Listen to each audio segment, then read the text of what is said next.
সাপ। হ্যালো সবাইকে, আমি অর্পিতা নিয়ে চলে এসেছি রোমানিয়ার দ্বিতীয় দিনের ভ্লগটি। আর আজকের ভ্লগে আমি তোমাদেরকে ঘুরে দেখাবো রোমানিয়ার ক্যাপিটাল সিটি বুকারেস্টের বেশ কিছু সুন্দর সুন্দর জায়গা। আগের ভ্লগে তো নিশ্চয়ই দেখেইছো যে গতকালকে কিন্তু আমরা বুকারেস্টে এসেছি, তারপর হোটেলে চেক ইন করে ওই বিকেলের মধ্যে যেটুকু সম্ভব হয়েছে ঘুরেছি। আর বাকি যে জায়গাগুলো ঘোরা বাকি রয়ে গেছে সেটা কিন্তু আজ ঘুরবো। তাহলে চলো ভ্লগটা চটপট শুরু করি। অন্যান্যবার আমি যখন কোনো ট্রাভেল ভ্লগ শুরু করি তখন কিন্তু সকালটা ওই ব্রেকফাস্ট টেবিল থেকেই শুরু করি, কিন্তু আজকে তেমনটা করতে পারলাম না, কারণ গত রাতে অলরেডি আমরা একটা কাণ্ড করে বসেছি। আর সেই বিষয়টা এখন না, বরং কিছুক্ষণ পরে তোমাদের সাথে শেয়ার করছি। তো আজকের দিনের জন্য আমাদের প্ল্যান রয়েছে যে কটা জায়গা এর আগের দিন আমরা দেখে উঠতে পারিনি সেইগুলো জায়গা ভিজিট করব। তার মধ্যে একটা বিশাল বড় পার্ক রয়েছে, আরও অনেক কিছু রয়েছে। তো সেই মতো আমরা এখন বেরিয়ে পড়েছি। আর যেহেতু বললাম আমাদের হাতে আজকে অনেকটা সময়, তাই ধীরে ধীরেই সমস্ত কিছু আস্তে আস্তে ঘুরে চলে এসেছি আমাদের প্রথম ডেস্টিনেশনে। এটি একটি মনাস্ট্রি, তার একটা নাম রয়েছে যেটা আমি স্ক্রিনে দিয়ে দিচ্ছি। জায়গাটি হোটেলের আমাদের খুবই কাছের, তবে ওই সন্ধ্যে 7টার পরে কিন্তু এই মনাস্ট্রিটা বন্ধ হয়ে যায়, তাই গতকালকে আমরা এটা দেখে উঠতে পারিনি। তাই ভাবলাম আজকের দিনের শুরুটা এখান থেকেই করা যাক। মনাস্ট্রিটি ভিজিট করার জন্য কিন্তু আমরা কোনো রকম টিকিট কাটিনি, কারণ এখানে কিন্তু রয়েছে ফ্রি এন্ট্রি।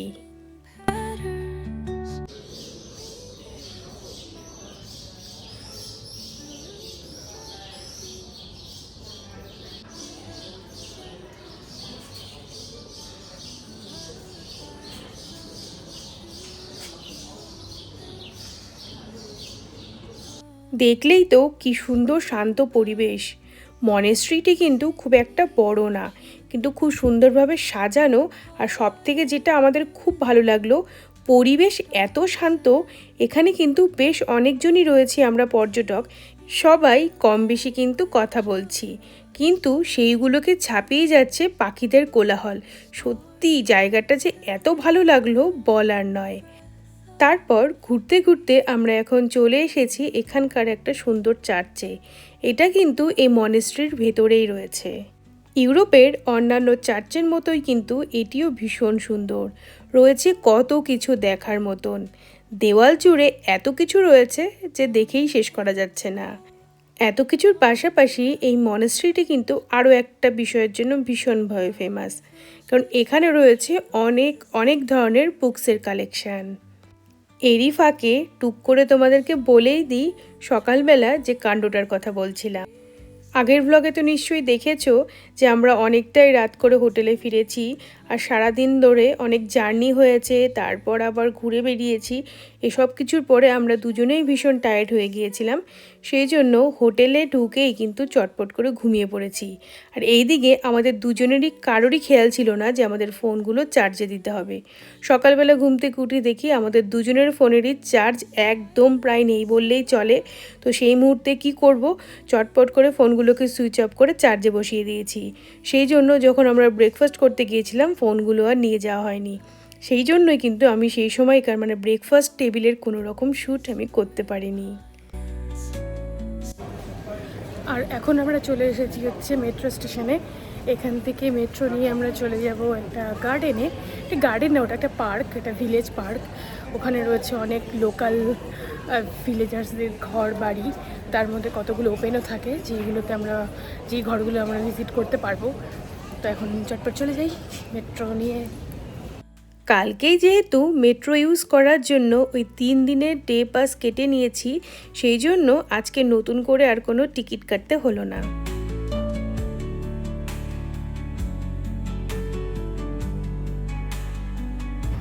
তো আমরা কিন্তু মেট্রো স্টেশন থেকে নেমে পড়েছি। এখন আমরা চলে যাব যে ভিলেজটাতে।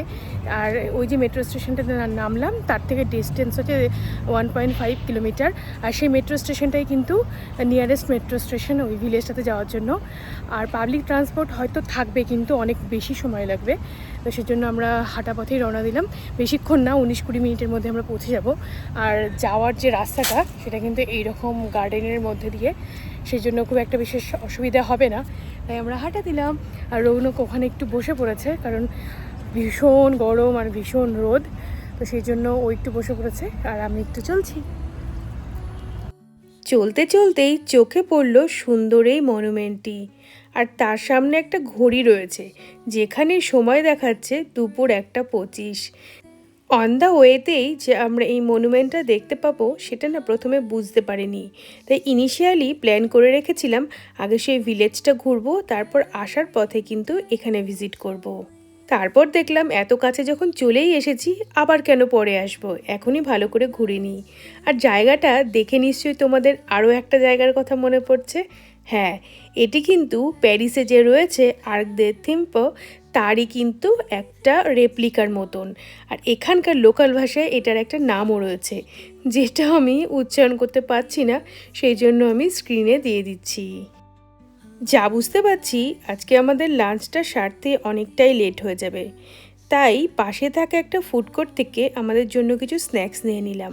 আর এইগুলো খেতে খেতে এসে পৌঁছে গেলাম আমাদের পরবর্তী ডেস্টিনেশনে। এসেই সাথে সাথে টিকিটের লাইনে দাঁড়িয়ে পড়লাম, আর এই মুহূর্তে টিকিট হাতে নিয়ে কিন্তু বেরিয়ে পড়েছি। তাই আর দেরি না করে চটপট করে ভিলেজটাতে ঢুকে পড়বো। সত্যি ওর পেটে ছোট ছোট বিড়াল আছে, কিন্তু ও প্রেগনেন্ট, কিন্তু ওকে ডিস্টার্ব করো না, ছেড়ে দাও। প্রেগনেন্ট বুঝতে পারছো না, বাট আদর করো, ওকে বিরক্ত করো না। তো অবশেষে আমরা কিন্তু এই ভিলেজটাতে এসে পৌঁছে গেলাম, আর এখানে টিকিট কাটলাম। টিকিট ছিল হচ্ছে 30 লে পার পারসন, প্রায় অলমোস্ট 6 ইউরো করে পার পারসন। আর টিকিট কাউন্টারটা কিন্তু যেমনটা দেখালাম এখানেই ছিল। টিকিটটা কেটে তারপর আমরা এখান দিয়ে চলে এলাম। অনলাইনে টিকিট কেটে আসিনি, ভাবলাম এখানে খুব একটা বেশি বিক্রি হয় না, তাই অনলাইনে আর টিকিটটা কাটেনি, অফলাইনে কেটে দিলাম। আর এই যে এখানে কিন্তু পুরো ম্যাপটা দেওয়া রয়েছে, দেখা যাক কতটা ঘুরতে পারি।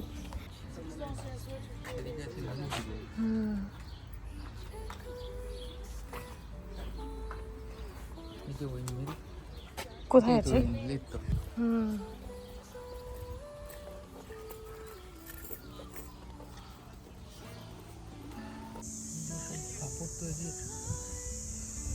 আগেকার দিনে মানুষ ইউজ করতো এভাবে।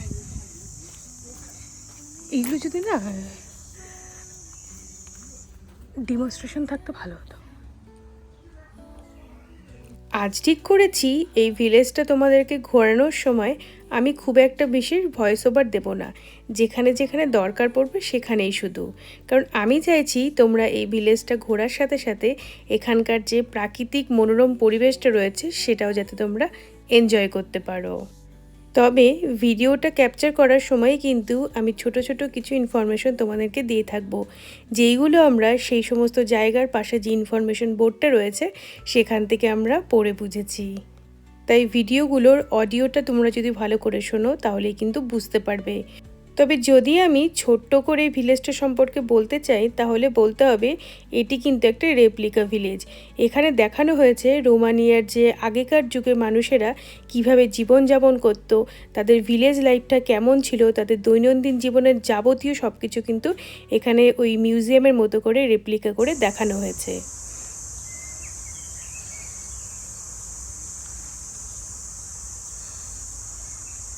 ইকো ফ্রেন্ডলি এই ভিলেজ মিউজিয়ামটিতে যতগুলো ডাস্টবিন রয়েছে সবগুলো কিন্তু এই বেতেরই তৈরি।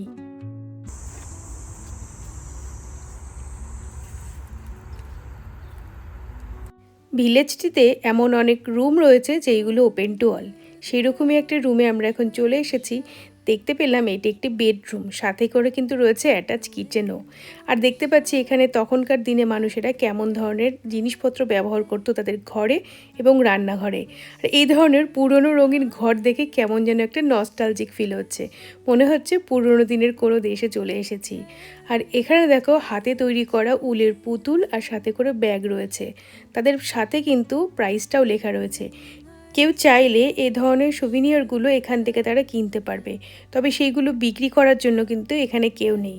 সব কিছু এতটাই বিশ্বাসের উপরে চলে যে তারা জানে কেউ যদি এগুলো পারচেস করে তার মূল্য কিন্তু তারা দিয়ে যাবে।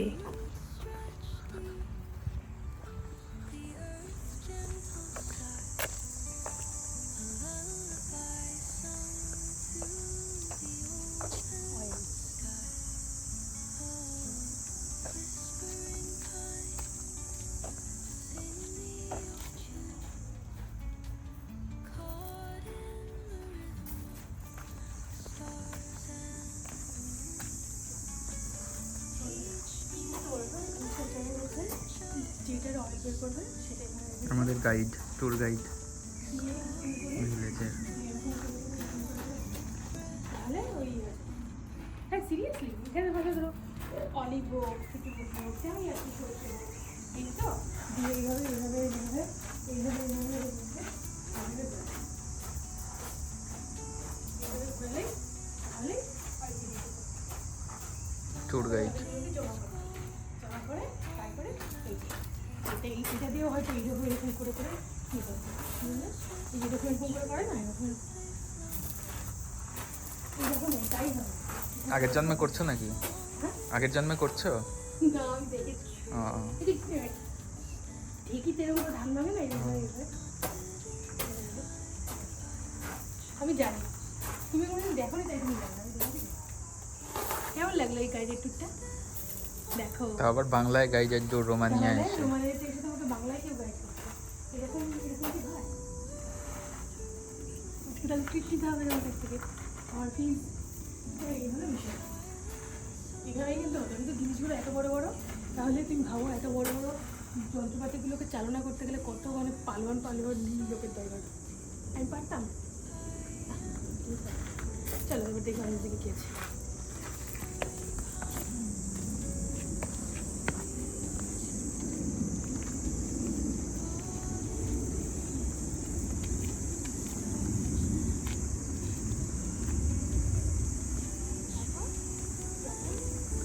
তেলগুলোকে বের করতে করতে ওরা হাঁপিয়ে যেত তো তখন এখানে এসে ওরা বসে। এখানে এসে বসতাম। হ্যাঁ কিন্তু এই জায়গাটা এত গরম যেখানে বেশি পর্যন্ত বসে থাকতে পারতো না। তখন তারপর কী করতো এইভাবে টুপি পরে থাকতো তাহলে কী হতে পারতো তাদের মুখে রোদ লাগতো না তাহলে ট্যান পরারও কোনো এখানে একটুখানি বসতো এইভাবে একটু ছবি টবি তুলতো ছবি টবি তুলে এবার ধরো ওইখানে একটা বাথরুমও আছে আর যদি হিসুপটি পেয়ে থাকে তাহলে সেখানেও হিসুপটি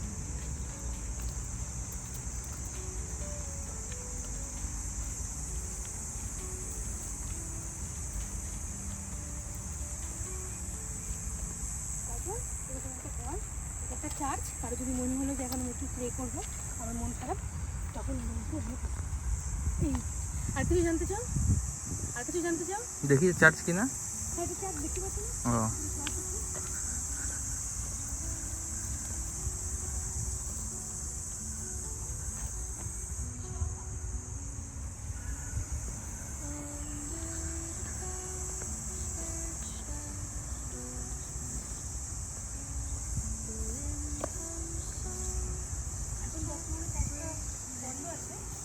চাইলে বাইরে দাঁড়িয়ে প্রে করতে পারো এবার প্রে করার জন্য কোনো রকম মন্দির মন্দির এগুলো কোনো কিছু প্রয়োজন হয় না প্রয়োজন হয় শুধু সুন্দর মন্দির।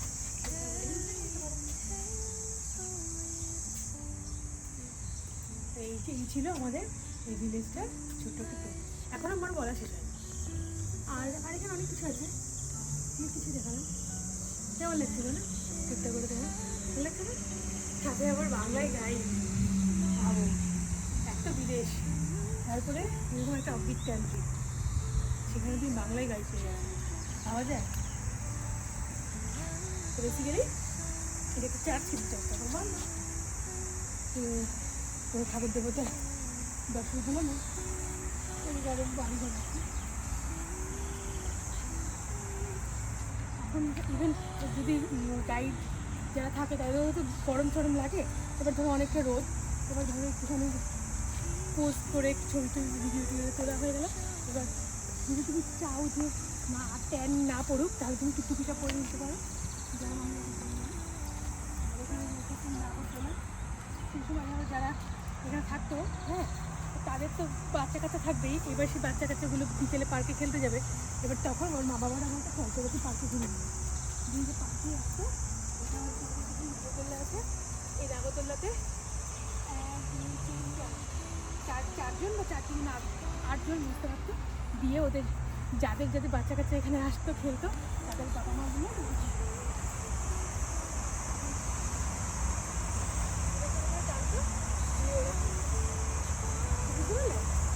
এবার এখানে নিয়ম হচ্ছে যাদের বাচ্চাগুলো এই নাগরদোলাতে উঠবে তাদেরকেই কিন্তু এইভাবে খেলতে হবে এবার ধরো তুমি তোমার পাড়া প্রতিবেশীর বাচ্চা কাচ্চাকে নিয়ে আসলে তাহলে কিন্তু তোমাকেই কষ্ট করতে হবে তো সেই জন্যই যাদের বাচ্চা কাচ্চা তাদেরকে নিয়ে এসে করতে হবে, বুঝতে পারলে?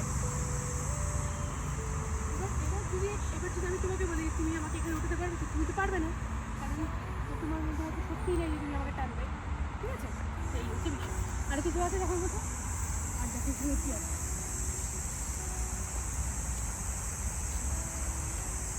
এখানে কিছু একটা আছে, ওইটা একজনের রুম।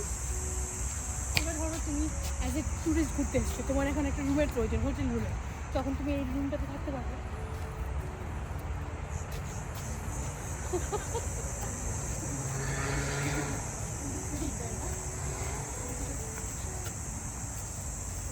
মনে হলো যে এটা দেখবে, টানতে পারবে। সাপ। এটা কি ছিল? ওই যে সাপ। সিরিয়াসলি? হ্যাঁ, আমি মুখ দেখতে পাচ্ছি সাপের। আমার কিন্তু ভয় লাগে, এটা দিয়ে তোমাকে এখন পেটে নেওয়া। তুমি কেন ভয় পাওয়ালে আমাকে বলো তো? তো বুঝলে, এইভাবে তুমি ঘটাতে থাকতে পারো। এটা রেন্ট হচ্ছে কত? 200 euro per person per night. এবার ধরো দুজন থাকবেন, একজন থাকবে সে, ঠিক আছে? আর এটা হচ্ছে ডান্ডা, যদি রাতের বেলা চোর ঠোর আসে তাকে মারার জন্য। কিন্তু এমন এমন হালকা ডান্ডা যেটা দেখে যাবে।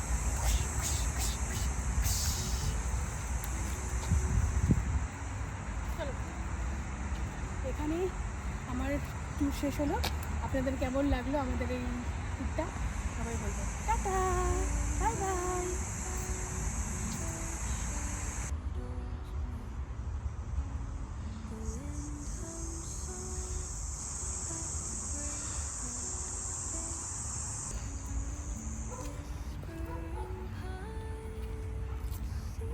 এটা অনেকটা বড়, মানে এই ভিলেজটা, তাই এখানে কিন্তু মাল্টিপল এন্ট্রি রয়েছে। এখানেও কিন্তু আর একটা এন্ট্রি রয়েছে। তো এখানে টিকিট কাউন্টার একজন বসে রয়েছেন, তাকে একটা জিজ্ঞাসা করলাম আমরা কি বেরিয়ে ওই যে পেছনের লেকটা রয়েছে সেটা দেখে ঢুকতে পারবো? বললো না, ওটা একবার এক্সিট। তো সেই জন্য আমরা এখান থেকে দেখছি। এখানে একটা ছোটো মোটো ব্রিজ রয়েছে আর লেক রয়েছে। আর এখানে আছে হচ্ছে একটা এই যে হাওয়া কল। এখান দিয়ে লেকটা যেতে কিন্তু আমার প্রচণ্ড ভয় লাগছে। এই লোকটা আমাকে সাপের ভয় দেখিয়ে দিয়েছে। ওই যে লেকটা, আমি এইটা নিজে কেন ঘুরছি কে জানে। তো বেসিক্যালি এই হলো আমাদের মোটামুটি ট্যুর। আরও এখন অনেকটা জায়গা আছে, দেখি কতটা ঘুরিয়ে এলো।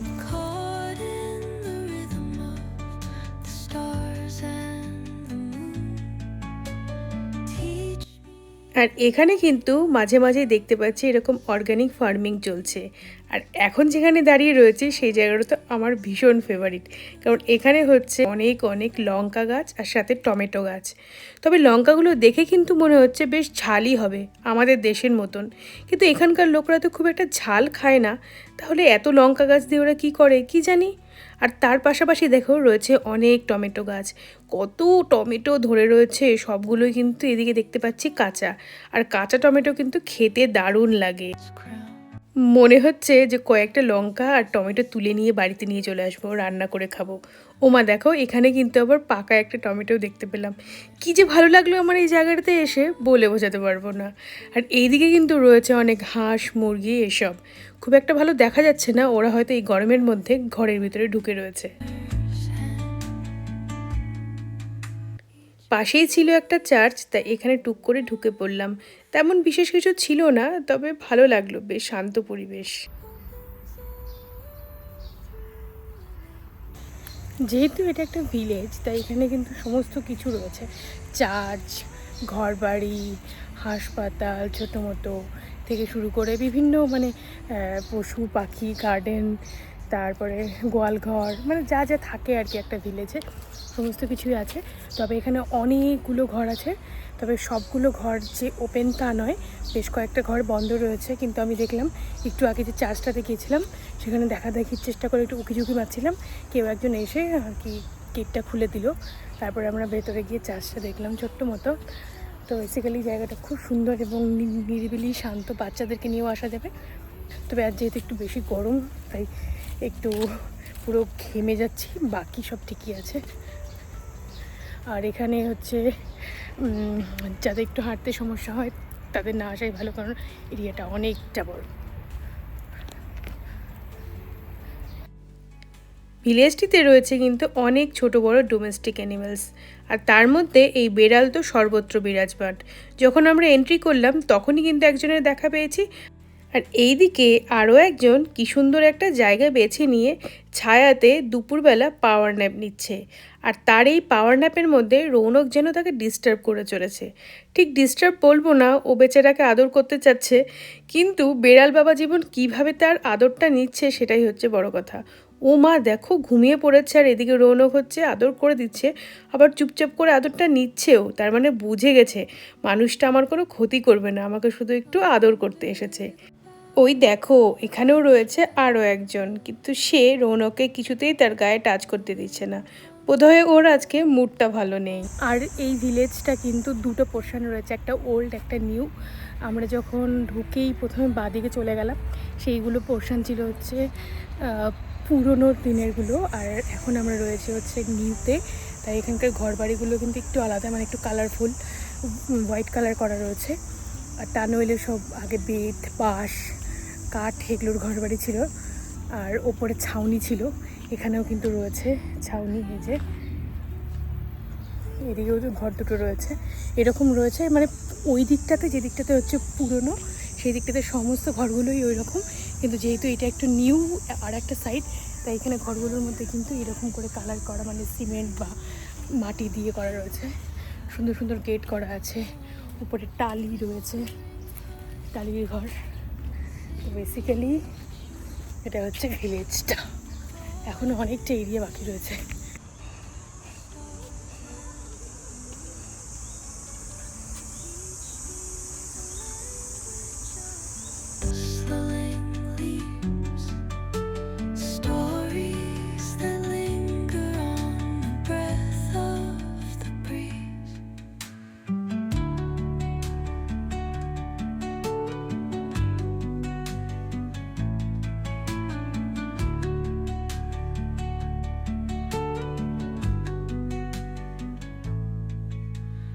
Dawn paints gold on the mountain's crown, while rivers whisper truth as they flow down.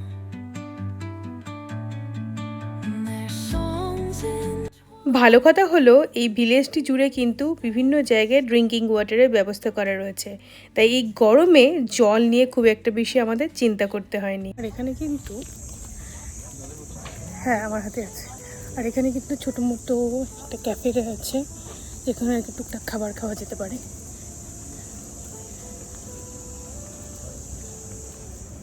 সুন্দর সুন্দর বসার জায়গা আছে, বেশ ভালো গরমের দিন। কিন্তু আর এখন কিন্তু আমরা এক্সিট করে যাব, যে গেটটা দিয়ে ঢুকেছিলাম সেটা দিয়ে নয়, অন্য আর একটা দিয়ে। আর এখানেও কিন্তু রয়েছে আর একটা ম্যাপ। তো আমরা বেসিক্যালি অতটা গেলাম না, এখানে একটা এক্সিট পেলাম, এখান দিয়ে আমরা এক্সিট করে যাচ্ছি।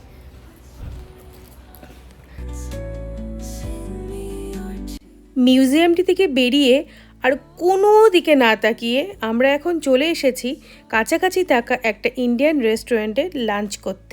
যদিও লাঞ্চ টাইমটা অনেকক্ষণ আগেই শেষ হয়ে গেছে, কিন্তু কি আর করা যাবে, ওই মিউজিয়ামটাতে ঢুকলেই অনেকক্ষণ সময় লাগবে সে তো আমরা জানতামই, আর তেমনটাই লাগলো। যাই হোক, এখানে কিন্তু এই মুহূর্তেও অনেকগুলো অপশান ছিল যেখান থেকে আমরা চুজ করতে পারি। তো তার মধ্যে থেকে আমাদের পছন্দ মতো কিছু খাবার এখন নিয়ে নিলাম। ড্রিঙ্কস হিসেবে আমরা কিন্তু নিয়ে নিয়েছি ম্যাঙ্গো লস্যি, যেটা কিন্তু ওরা আমাদেরকে একদম টাটকা টাটকা বানিয়ে দিল। আর এপাশে রয়েছে আরও একটা গ্রেভি, যেটাও কিন্তু ওরা একদম গরম গরম আমাদেরকে বানিয়ে দিল। এখানে আমরা দুরকমভাবে খাবার অর্ডার করেছি, একটা যেইগুলো ডিসপ্লে করা ছিল রেডি টু ইট, আর কিছু খাবার কিন্তু আমরা অর্ডার দিয়ে বানিয়েছি। তার মধ্যে রয়েছে 1 প্লেট বেকড সিঙ্গারা, আর ছিল 1 প্লেট জিলেপি। তবে এই 1 প্লেট জিলেপির মধ্যে কিন্তু শুধু আমি একটাই নিয়েছি, কারণ রৌনক তো জিলেপি খাবে না, আর এতগুলো মিষ্টি আমি বাবা শেষ করতে পারবো না। তাই দোকানদার কাকুটাকে বলেছিলাম আমাকে শুধু 1 পিস দাও। সাথে কাকুটাকে এটাও বলেছিলাম চিন্তা করো না, আমরা কিন্তু এই 1 প্লেট জিলেপির টাকাই পে করে দেব। তা শুনে কাকু বলেছিল না না এসব কিছু করতে হবে না, তুমি শুধু একটাই জিলেপি খেতে চাচ্ছ, তার জন্য তোমাদেরকে এক্সট্রা কোনো কিছু পে করতে হবে না, এটা আমি তোমাকে টেস্ট করার জন্য দিলাম। খুব ভালো ছিল কাকুটা। আবার আসার পথে আমাদেরকে 2টো পানও দিয়েছিল, মানে ফ্রোজেন মিষ্টি পানগুলো, সেটা না ভিডিও করতে আমি ভুলেই গেছি। তারপর আজকের দিনের দ্বিতীয় কাণ্ডটা ঘটেই গেল। আমরা যখন হাঁটছিলাম কোনো একজন ফটোগ্রাফার আমাদের এই ক্যান্ডির ছবিটা তুলে এইভাবে নিউজ পেপারের মতো প্রিন্ট করে আমাদের হাতে দিয়ে চলে গেলেন। আমি তো লিটারালি অবাকই হয়েছে যে কখন কিভাবে কে ছবি তুললো, সত্যি আমরা একটুও বুঝতে পারিনি। তারপর এখন আমরা চলে এলাম হোটেলের সামনে। এই রইল আমাদের হোটেল, এটা নয় এটা।